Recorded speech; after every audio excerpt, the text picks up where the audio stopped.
So guys welcome back to micro classes. हमारी Meerut university और Saharanpur university की बीएड सेकेंड ईयर की क्लासेस चल रही है। आज का हमारा सब्जेक्ट है क्रिएटिंग एन इंक्लूसिव स्कूल। इस सब्जेक्ट का आज का जो हमारा टॉपिक रहेगा वह रहेगा सहयोगी शिक्षण, जिसे हम कोलैबोरेटिव टीचिंग या कोऑपरेटिव टीचिंग बोल देते हैं। तो सहयोगी शिक्षण क्या होता है, उसका क्या लाभ होता है, क्या महत्व होता है, यह शॉर्ट क्वेश्चन में आता है। सहयोगी शिक्षण पर टिप्पणी लिख दीजिए, सहयोगी शिक्षण का क्या महत्व होता है। ऐसे ये क्वेश्चन आएगा, शॉर्ट क्वेश्चन में आता है, लॉन्ग में नहीं आता। तो हल्का से हम इसे पढ़ेंगे। तो आज से हम इस सब्जेक्ट की थर्ड यूनिट स्टार्ट कर रहे हैं। इस यूनिट के बारे में हल्का सा जान लेते हैं पहले। थर्ड यूनिट में आपके शिक्षण अधिगम प्रतिमान है, टीचिंग लर्निंग मॉडल्स हैं। अगर आप टीचर हैं, पढ़ा रहे हैं, तो आप किस मॉडल का यूज करके पढ़ाते हैं, किस मॉडल को लेकर चलते हैं अपने शिक्षण प्रक्रिया में, वे कुछ मॉडल्स हम यहाँ पर पढ़ेंगे। और ये जो मॉडल्स हैं ये इंपॉर्टेंट हैं, आपके बीएड में आते हैं। इसके अलावा आपका जो यूपी टेट, सी टेट है, जितने भी टेट है, टीचिंग एग्जाम आप बाद में अगर आप देंगे, जो भी देंगे बीएड के बाद, उन सब में आपको ये मॉडल्स देखने के लिए मिलेंगे। इनके बारे में हल्का सा बता देता हूँ मैं। ये जो पहले तीन मॉडल हैं, सहयोगी शिक्षण, सह शिक्षण, टोली शिक्षण, इन तीनों मॉडल में एक से अधिक शिक्षक एक साथ मिलकर बच्चों को पढ़ाते हैं। और ये जो बाद के तीन मॉडल हैं, इनमें बच्चे आपस में खुद पढ़ते हैं। तो इनमें ये डिफरेंस है। नाम में आपको कन्फ्यूजन होगी, मैं नाम क्लियर करता हुआ चलूंगा, लेकिन ये जो नाम है सिमिलर से हैं, नाम में आपको इन मॉडल्स में कन्फ्यूजन होगी। पेपर में अगर आपके क्वेश्चन आएगा तो आप कंफ्यूज हो जाएंगे किस बारे में पूछा हुआ है, फिर मैं आपको बता दूंगा। तो ये जो पहले तीन मॉडल हैं, इनमें एक से ज़्यादा शिक्षक आपस में मिलकर बच्चों को पढ़ाते हैं। और ये जो बाद के तीन मॉडल हैं, इनमें बच्चे ही आपस में मिलकर पढ़ते हैं। तो ये डिफरेंस है हल्का सा। अब अपने टॉपिक पर चलते हैं, जो कि हमारा सहयोगी शिक्षण। अब देखो, ये क्वेश्चन आपके पेपर में इस तरह से आता है, एक बार हल्का सा देख लेना, नाम में कंफ्यूजन आपको जरूर होगी। सहयोगी शिक्षण आ सकता है, सहकारी शिक्षण आ सकता है, सहयोगी अनुदेशन आ सकता है आपके पेपर में, या सहकारी अनुदेशन भी आ सकता है। तो ये चार नाम तो हिंदी में हो जाते हैं। इंग्लिश में अगर हम नाम देखें, एक तो कोलैबोरेटिव टीचिंग हो जाता है, एक कोऑपरेटिव इंस्ट्रक्शन हो जाता है। कोलैबोरेटिव इंस्ट्रक्शन भी कर सकते हैं हम, और कोऑपरेटिव टीचिंग भी कर सकते हैं। तो इंग्लिश में देखे चाहे आप हिंदी में देखिए, इतने सारे नाम आते हैं इसके। इसके अलावा जो अगला टॉपिक होगा उसमें हम ये पढ़ेंगे कि सहयोगी अधिगम क्या होता है, सहकारी अधिगम क्या होता है। तो उसके भी इंग्लिश के नाम अलग होंगे। तो ये नाम में आपको कन्फ्यूजन बन जाएगी कि सहयोगी शिक्षण है, सहयोगी अधिगम है, सहकारी शिक्षण है, सहकारी अधिगम है। इसकी पहचान कैसे करनी है आपको कि किस टॉपिक के बारे में हमसे पूछा जा रहा है। देखो, सहयोगी शिक्षण अगर हम इस शब्द को देखें तो शिक्षण का अर्थ तो होता है सिखाना, कुछ पढ़ाना। इसका मतलब है कोई पढ़ा रहा है, और सहयोगी मतलब उसके साथ कोई दूसरा सहयोगी है। इसका मतलब क्या हुआ कि एक से ज्यादा टीचर एक साथ पढ़ा रहे हैं, जैसे कि ये एक से ज्यादा शिक्षक आपस में पढ़ा रहे हैं। इस शब्द से हमें पता चल जाता है किस बारे में लिखना है। हमें किसी ऐसे टॉपिक के बारे में लिखना है जिसमें एक से ज्यादा टीचर एक साथ पढ़ा रहे हैं। अब सहकारी शिक्षण की बात करते हैं। सहकारी शिक्षण भी सेम ही होता है। शिक्षण का मतलब क्या हुआ, पढ़ा रहा है कोई। सहकारी का मतलब क्या हुआ, साथ कार्य कर रहा है कोई। कोई सहकारी है हमारे, कोई साथ कार्य कर रहा है, किस टाइम, पढ़ाते टाइम। इसका मतलब एक टीचर पढ़ा रहा है और कोई उसके साथ कार्य कर रहा है। इसका मतलब क्या निकलता है, एक साथ कई टीचर पढ़ा रहे हैं। तो ये दोनों शब्द यहाँ से क्लियर हो जाते हैं।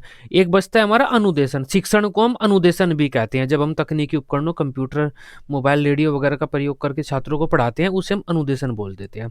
अनुदेशन एक तरह से शिक्षण ही होता है, दोनों का मतलब एक ही होता है। तो इस तरह से आप पता लगा पाएंगे ये जो टॉपिक लिखा हुआ है ये किस बारे में लिखा हुआ है, क्या पूछना चाह रहा है। अब नाम क्लियर हुआ, अब बात करते हैं इससे कि सहयोगी शिक्षण क्या होता है। अब देखो, ये एक प्रकार का शिक्षण अधिगम प्रतिमान है, टीचिंग मॉडल है।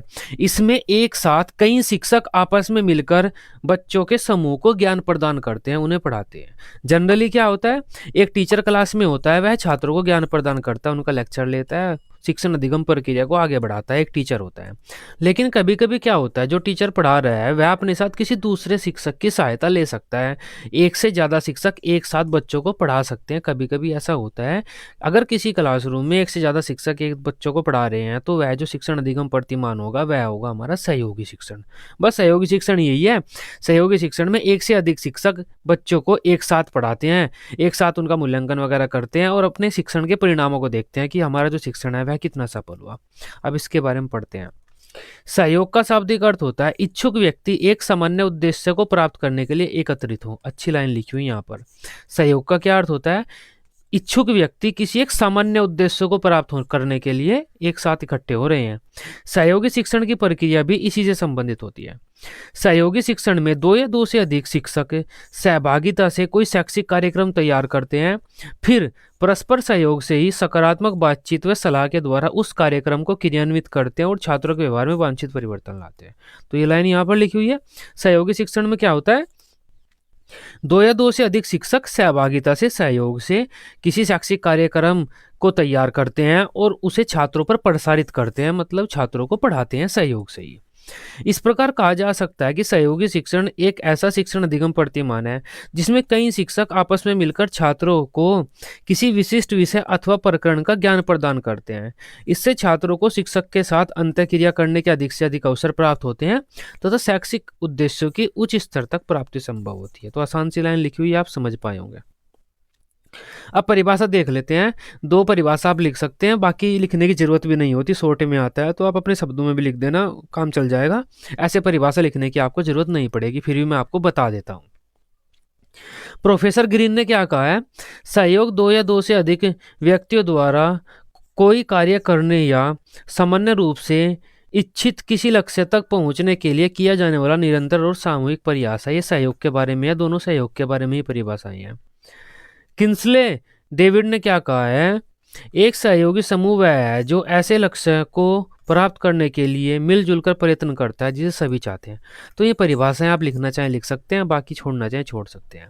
अब सहयोगी शिक्षण के गुण देख लेते हैं, लाभ देख लेते हैं, क्या फायदे होते हैं सहयोगी शिक्षण करने के। एक साथ अगर क्लासरूम में एक से अधिक टीचर पढ़ाए, मिलजुल कर कई शिक्षक किसी क्लासरूम को पढ़ाएं तो क्या फायदा होता है उसका।